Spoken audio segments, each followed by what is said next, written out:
Bismillahirrahmanirrahim. Assalamualaikum warahmatullahi wabarakatuh. Alhamdulillahirabbil alamin. Wassalatu wassalamu ala asyrafil anbiya'i wal mursalin Sayyidina Muhammadin wa ala alihi wa sahbihi wa man tabi'ahum bi ihsan ila yaumiddin. Thumma amma ba'd. Masyarul muslimin, jamaah salat subuh yang dimuliakan Allah Subhanahu wa taala. Untuk melengkapi pembahasan kita yang terakhir pada pertemuan terakhir, di sini kita akan sampaikan juga termaktub di kitab ini satu cabang masalah far'un yang di sini disampaikan oleh seorang ulama namanya Al-Imam Al-Bajuri rahimahullahu ta'ala. Beliau mengatakan, qala rahimahullahu ta'ala, qala Al-Bajuri, Imam Al-Bajuri mengatakan, wa yukrahu at-takbilu fi ra'si illa liqadimin min safarin aw liman ba'uda liqa'uhu urfan.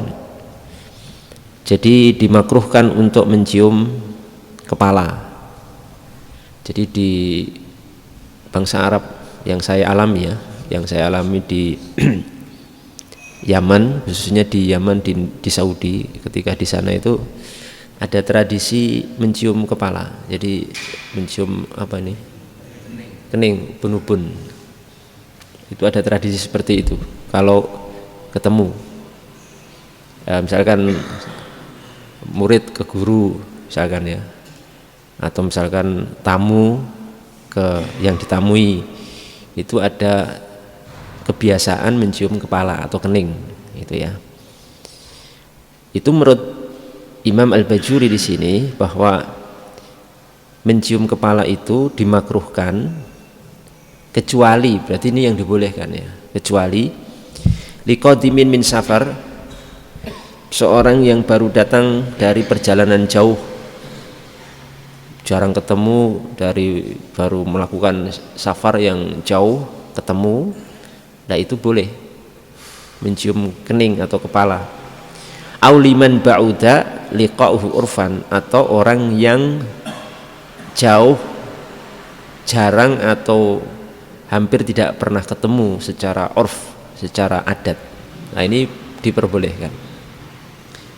Misalkan dulu ketika kami baru datang di Yaman, dari Indonesia datang ke Yaman, masuk pondok, biasanya kan dipertemukan dengan syekhnya di situ ya, kenalan dulu lah, maksudnya ramah tamah gitu.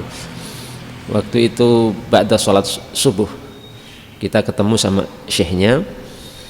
Di situ saya kurang paham ya tradisi sana. Kemudian ada teman yang sudah di situ sebelumnya memberi isyarat untuk kita mencium kening daripada syekh gitu. Jadi kita salaman biasa, terus mencium kening syekhnya, guru besarnya lah di situ. Nah itu seperti itu boleh, karena kita baru datang dari tempat yang jauh, lintas negara, jarang ketemu, maka seperti ini boleh, diperbolehkan. Orang yang tempat tinggalnya jauh, jarang bertemu, atau baru pulang dari safar ya, misalkan kita orang tua safar 1 pekan jauh ke Jakarta, ke Kalimantan, terus pulang ke Solo, maka di situ anak-anak kita boleh mencium kening kita sebagai bentuk apa? Penghormatan, ta'zim kepada yang dicium. Seperti tradisi ulama di Yaman seperti itu ya. Kalau mungkin tidak seperti itu, cuma harian begitu, ini menurut Imam Al-Bajuri makruh hukumnya. Kalau tidak dari safar jauh, bukan orang yang posisinya jauh seperti itu, jarang ketemu, tiap hari ketemu, cium kepala atau kening, maka di situ makruh hukumnya. Nggak sampai haram, cuma makruh. Yang diperbolehkan tadi ya, min safarin atau liqadimin min safar, orang yang baru datang dari perjalanan jauh, auliman ba'uda liqa'uhu urfan, atau orang yang yang dia ini jarang ketemu, jauh ketemunya, jarang ketemu dengan orang tersebut, maka itu diperbolehkan atau dianjurkan untuk mencium kening. Namun mungkin di Indonesia ini adat mencium kepala ini apa ya, nggak ada adat ini ya. Cium pipi cepika-cepiki. Kalau cium kening atau kepala itu kalau di Indonesia yang saya tahu nggak ada. Malah kalau itu kita terapkan aneh juga, itu malah aneh, mungkin dianggap apa tuh ini gitu kan, aneh. Nah ini ada faedah juga bahwa adat itu yakhtalifu biikhtilaf al-buldan waz zaman wal ahwal wal ashkhas. Jadi memang tradisi itu berbeda-beda sesuai perbedaan negeri, perbedaan orang, perbedaan kondisi, perbedaan keadaan. Apa yang ada di Timur Tengah, bisa di Yaman, tradisi itu belum tentu kalau diterapkan di Indonesia itu cocok, bahkan bisa dianggap kurang ajar gitu. Dan anak kecil kan pegang kepala orang tua kan, itu di Indonesia apa? Kurang ajar. Jadi kan ketika kita mencium kening syekh itu, kalau di Yaman pas saya baru datang mencium itu apa? Sambil pegang kepalanya Pak, jadi pegang kepala dulu gitu baru dicium. Iya kan, nggih, seperti penghormatan Pak. Saya cium syekhnya itu saya pegang kepalanya dulu baru dicium. Itu pun saya diajari oleh teman yang sudah sebelumnya di situ. Saya kira cukup salaman toh. Oh ternyata enggak. Setelah salaman cium kening syekhnya. Ya sudah saya ikuti, saya pegang kepalanya dulu baru saya cium. Lah kalau apa? Kalau di Indonesia ini cium kepala sambil megang kepala, anak kecil megang kepala orang tua itu kan kurang ajar. Itu dianggap apa? Kurang ajar ya, kurang adab, kurang ajar kepada orang tua. Kepala itu, maka dulu saya sempat pertama itu emosi, bukan emosi meledak-ledak enggak ya, cuma merasa risih gitu. Nah, di sana itu anak kecil itu biasa pegang kepala orang lebih tua, jadi mainan saja itu biasa Pak. Saya misalnya makan toh, ada anak Yaman, anak sana itu mainan kepala orang itu, kepala saya untuk mainan dipegang gitu. Aduh, saya kan langsung gimana? Karena terbawa tradisi di Indonesia gitu kan, merasa wah ini perasaan saya waktu pertama baru awal datang kan, wah ini kurang ajar ini. Saya kan sempat mengelak gitu. Tapi kok pegang terus mainan gitu. Oh, saya tanya-tanya, oh ternyata itu kalau di sini itu penghormatan. Jadi sampean dipegang kepalanya itu malah itu merupakan penghormatan. Waduh. Nggak masuk ini di Indonesia gitu. Anak kecil mainan kepala orang tua apalagi sudah sepuh umur 60 tahun, wah itu bisa jadi masalah besar gitu. Nah, ini pelajarannya bahwa ada hal-hal tradisi adat satu daerah negeri itu belum tentu cocok diterapkan di negeri yang lain, di daerah yang lain. Ya silahkan, makanya falsafah orang Jawa itu apa nih Bu? Negara apa? Mawotot. Negara mawa cara, desa mawa tata. Negara mawa cara, bener nggih? Desa mawa cara, negara mawa tata. Maksudnya setiap negara itu ada cara sendiri, ada adat sendiri. Setiap desa juga ada tata cara sendiri yang itu belum tentu belum tentu cocok diterapkan di tempat lain. Maka kita nggak bisa memaksakan tradisi Yaman cium kepala, pegang kepala itu penghormatan di Indonesia gitu kan. Nggak cocok Pak. Seperti misalkan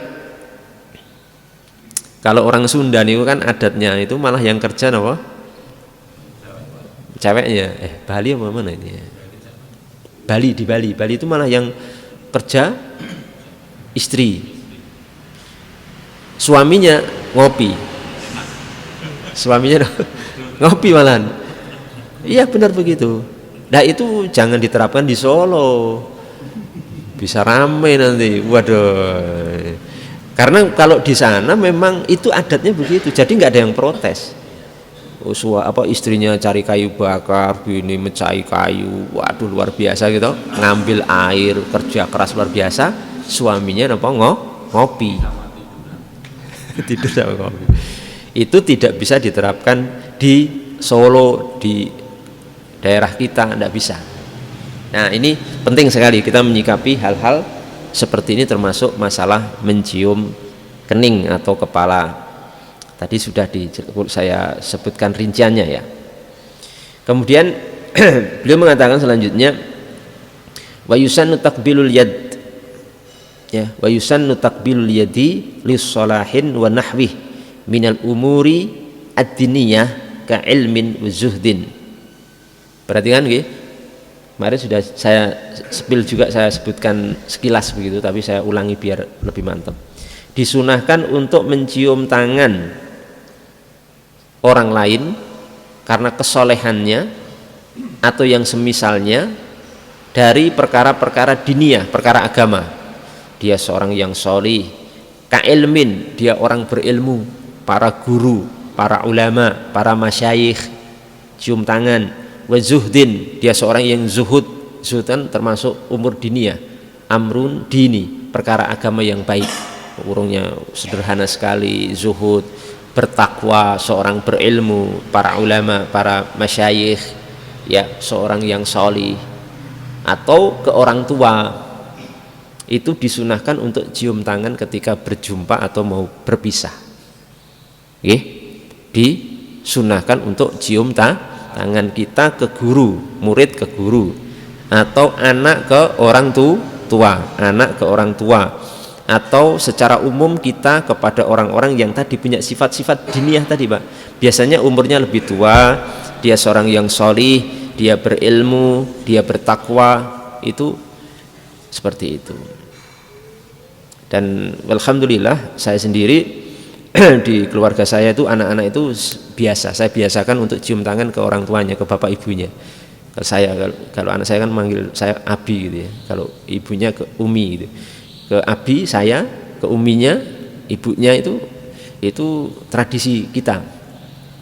Mau berangkat sekolah cium tangan, mau berangkat kerja cium tangan, nanti pulang cium tangan lagi, cium tangan, salam saya gitu, cium tangan Abi gitu kan, nanti setelah itu salam, assalamualaikum, cium tangan lagi.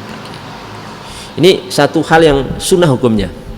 Jadi ini perlu saya sampaikan gitu, karena ada sebagian yang mengingkari ini, menyatakan bahwanya katanya cium tangan guru, masyayikh, ulama ataupun ke orang tua itu merupakan perkara yang dilarang dalam Islam. Ini saya malah tidak tahu yang berpendapat seperti ini, dilarang dalam Islam atau haram katanya. Ini tidak benar. Karena pertama, ini dilakukan oleh para sahabat Nabi Muhammad SAW melakukannya, dan yang dicium itu langsung tangan Rasulullah SAW. Kemudian Rasulullah tidak pernah mengingkari dicium tangannya oleh sahabat.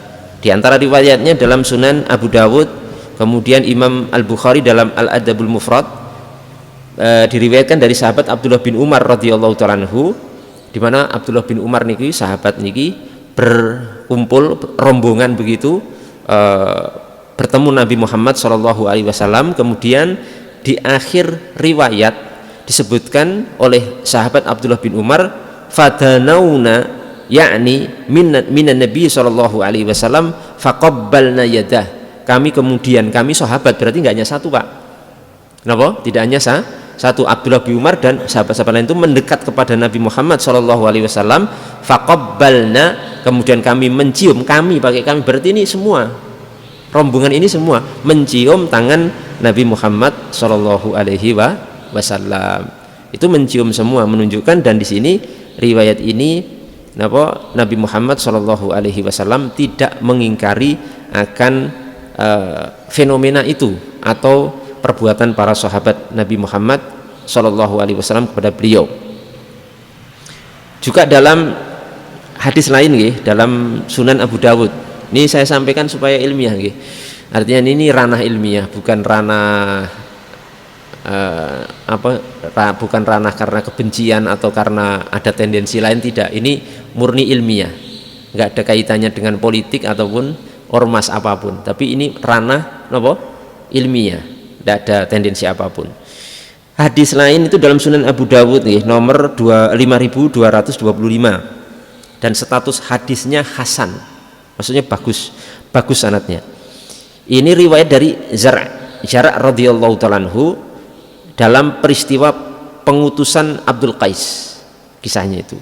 Lah di situ disebutkan oleh perawi, lamma qadimna al-Madinata faja'alna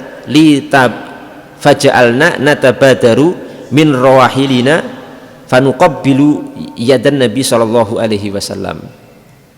Maka tatkala kami tiba di kota Madinah, kata para sahabat ini, maka kami kemudian bercepat-cepat untuk menambatkan hewan tunggangan kami. Setelah itu fanuqabbila, setelah itu kami mencium tangan Nabi sallallahu alaihi wasallam. Ya, hadisnya dalam Sunan Abu Dawud dan statusnya hasan, artinya hadisnya itu valid dari Nabi Muhammad SAW. Berarti yang mengamalkan ini sahabat, dan kita diperintahkan untuk ittiba'u sahabat, mengikuti siapa? Generasi salaf, dan generasi salaf yang pertama itu generasi sahabat. Sahabat Nabi itu tradisinya mencium tangan Rasulullah SAW, gitu. Dan yang mencium ini tidak hanya satu, tidak banyak, riwayat tadi sudah kita sebutkan, ya. Sehingga menurut kami itu agak aneh kalau ada sebagian kemudian, oh itu haram hukumnya mencium tangan orang tua, itu haram. Loh, dari mana? Saya malah kurang paham haramnya dari mana gitu. Jadi mencium tangan orang tua itu bukan berarti kita mempertuhankan, menyembah orang tua kita, tapi sebagai bentuk penghormatan, memuliakan bapak dan ibu kita, sebagaimana para sahabat memuliakan Nabi Muhammad Shallallahu Alaihi Wasallam. Jadi saya juga ke orang tua saya begitu, Pak. Ketemu orang tua, apalagi jarang, pas lama nggak ketemu mesti cium tangan. Untuk memuliakan ibu kita, bapak kita yang sudah berjuang sebagai sebab kita ada dan kita sampai sebesar ini, sampai seperti ini, itu perjuangan wasilah bapak dan ibu kita. Itu kita muliakan dengan kita cium tangan mereka. Semoga kita mendapatkan barokah dari tangan-tangan yang pernah digunakan untuk berjuang sampai kita lahir, sampai kita bisa dewasa. Tangan-tangan yang tidak pernah lelah menghidupi kita. Sekedar itu, bukan kemudian mempertuhankan atau menyembah bapak dan ibu kita. Ya mungkin nggak ada nggak, mosok kita ada nggak kita yang mencium tangan bapak ibu kita kemudian menjadikan bapak dan ibu kita Tuhan? Enten mboten? Nggak ada. Siapa itu? Saya kira nggak ada orang yang normal, nggak ada. Itu cuma memuliakan atau menghormati bapak dan ibu kita. Andai perbuatan ini haram hukumnya, dilarang sebagaimana sebagian orang mengharamkannya, tentu Rasulullah akan mengingkari itu. Oh jangan kamu cium tangan saya, ini perbuatan gulu katanya, ini perbuatan melampaui batas. Tentu Rasulullah akan menolak itu. Lah buktinya Rasulullah tidak menolak itu dalam ilmu usul fikih ya, makanya penting belajar ilmu usul fikih. Dalam ilmu usul fikih itu namanya takrir. Ya, sunnah takririyah, sunnah sesuatu yang hukumnya sunnah dengan sebab ditakrir, disetujui oleh Nabi Muhammad Shallallahu Alaihi Wasallam. Beliau diam tidak menolak, itu berarti persetujuan beliau Shallallahu Alaihi Wasallam kepada perbuatan sahabat, yang perbuatan sahabat ini naik derajatnya dari perbuatan sahabat menjadi sunnah karena sudah disetujui oleh sinten Rasulullah Shallallahu Alaihi Wasallam. Jadi monggo kita berusaha untuk membiasakan, terutama anak-anak kita, terutama nih monggo, supaya anak kita itu menjadi anak-anak yang santun, yang beradab gitu, yang sopan santunnya luar biasa, punya solah bowo kata orang tua itu. Lah anak-anak sekarang nggak begitu, Pak. Jalan di depan orang tua, simpun sepuh ya, orang tua duduk ngaten, jalan di depan tuh gitu. Nggak ada nunduk-nunduknya sedikit, permisi, nggak ada. Gimana? Nggih, seperti itu. Krisis akhlak, krisis apa? Adab, krisis budi pekerti. Nek dulu ya, kita itu malu jalan di depan orang tua yang duduk itu malu. Kita menggok dari belakang. Gimana? Iya. Nggak enakan kok kita jalan di depan orang tua, kita menggok dari arah belakang berjalannya, Pak. Karena makanah, karena kedudukan orang tua kita yang sangat luar biasa, yang memang harus dihormati dan dimuliakan. Kita dulu, zaman saya kecil itu saya masih ingat sekali, ketika misalkan ada orang tua kita duduk di kursi, ada tamu, anaknya itu nggak ikut duduk di kursi, duduknya di bawah. Anak sekarang enggak, bapaknya ibunya di kursi, dia enggak hanya di kursi ya, berdiri di kursi, kakinya ngangkang, kakinya apa? Kakinya di atas kursi juga. Nggih mboten? Ya itu fenomena, fakta itu. Bapaknya ibunya duduk di kursi, kakinya di bawah, anaknya ikut duduk di kursi, kakinya di atas, di meja, kadang di kursi juga. Ini luar biasa, musibah yang menimpa umat Islam sampai seperti ini ya. Maka itu monggo dibiasakan gitu. Sama niki saya pesan, kalau boleh pesan itu ke para pengajar TPA gitu ya, monggo dibiasakan anak-anak TPA itu datang tuh salim sama ustadz dan ustadahnya, cium tangan, salam dan cium tangan ke ustadz dan ustadahnya. Itu nanti akan membekas, Pak, bagaimana mereka akan menjadi generasi muslim dan muslimah yang beretika, beradab kepada para guru-guru mereka. Jadi tidak ada nanti istilah murid napa durhaka sama gurunya, murid napa kurang ajar sama gurunya. Sekarang luar biasa mengerikannya, murid itu biasa mencak-mencak kepada gurunya, melawan guru biasa, membuli gurunya biasa. Padahal itu maaf ya, itu merupakan sesuatu yang bisa jadi nanti akan berbalik kepada sang murid, kepada dia sendiri, memperlakukan gurunya seperti itu, atau ke orang tuanya. Na'udzubillah, kita berlindung pada Allah Subhanahu wa taala supaya kita dilindungi dari perilaku yang seperti itu dan kepada anak-anak dan generasi kita sekalian. Kemudian yang terakhir riwayat, saya tambahkan satu lagi dalam kitab Al-Adabul Mufrad karya Imam Bukhari. Riwayat dari Al-Adabul Mufrad karya Imam Bukhari dari Abdurrahman bin Ruzain. Dari sinten? Abdurrahman bin Ruzain. Beliau mengatakan, mararna birobadah faqila lana hahuna salamah, hahuna salamatul ibnul aqwa. Kami melewati Rabadah itu satu tempat, Pak, kata Abdurrahman bin Ruzain itu. Kemudian ada yang mengatakan di sini tinggal Salamah bin Aqwa.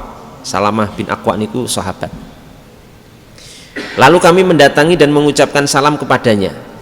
Fa'atainahu fasallamna alaih. Kami datang ke Salamah bin Aqwa, Al-Aqwa, sahabat itu, dan kami mengucapkan salam. Kemudian fa'ukhrija yadaihi, lalu Salamah bin Aqwa niki mengeluarkan tangannya. Beliau mengeluarkan tangannya seraya berkata, Salamah bin Aqwa itu sahabat. Awalnya tangannya disembunyikan begitu, terus dikeluarkan gini, terus seraya berkata ngeten, bayatu bihataini Nabiya sallallahu alaihi wasallam. Dulu aku pernah berbaiat kepada Rasulullah dengan menggunakan kedua tanganku ini. Artinya tangannya Salamah bin Aqwa itu pernah bersentuhan dengan tangan manusia termulia, yaitu Nabi Muhammad sallallahu alaihi wasallam. Coba nek jenengan berkesempatan tangan jenengan itu pernah sentuhan, pernah salaman dengan Nabi Muhammad sallallahu alaihi wasallam. Itu berarti tangan yang mulia, berkesempatan ketemu Rasul dan sempat apa? Salaman dengan Nabi Muhammad SAW. Makanya sahabat Salamah bin Aqwa ini sangat merasa bangga dengan itu. Tanganku ini pernah aku pakai untuk berbaiat kepada Nabi. Karena nek baiat itu kan salaman ngeten Pak. Jadi misal Rasulullah ini sahabat itu salaman gitu ya. Terus berbaiat kepada Rasulullah SAW. Nah, setelah itu menyampaikan ini tanganku pernah saya gunakan untuk berbaiat kepada Nabi Muhammad SAW. Kemudian beliau itu menampakkan telapak tangannya, kafan lahu, tangan Salamah bin Aqwa niku ditampakkan gitu lebih jelas. Dan tangannya Salamah bin Aqwa sahabat niku napa? Di dalam riwayat Adabul Mufrad disebutkan lahu dokhmah ka'annaha kaffu ba'ir. Tangannya itu gede Pak. Tangannya gede seperti napa? Seperti telapak unta. Ini mungkin termasuk orang yang fisiknya besar ya. Kuat besar itu, jadi tangannya itu gede sekali. Tidak di kewajaran manusia umum gitu ya. Kalau tangannya biasanya sekian itu lebih gede lagi. Seperti tangan apa? Telapak unta gitu.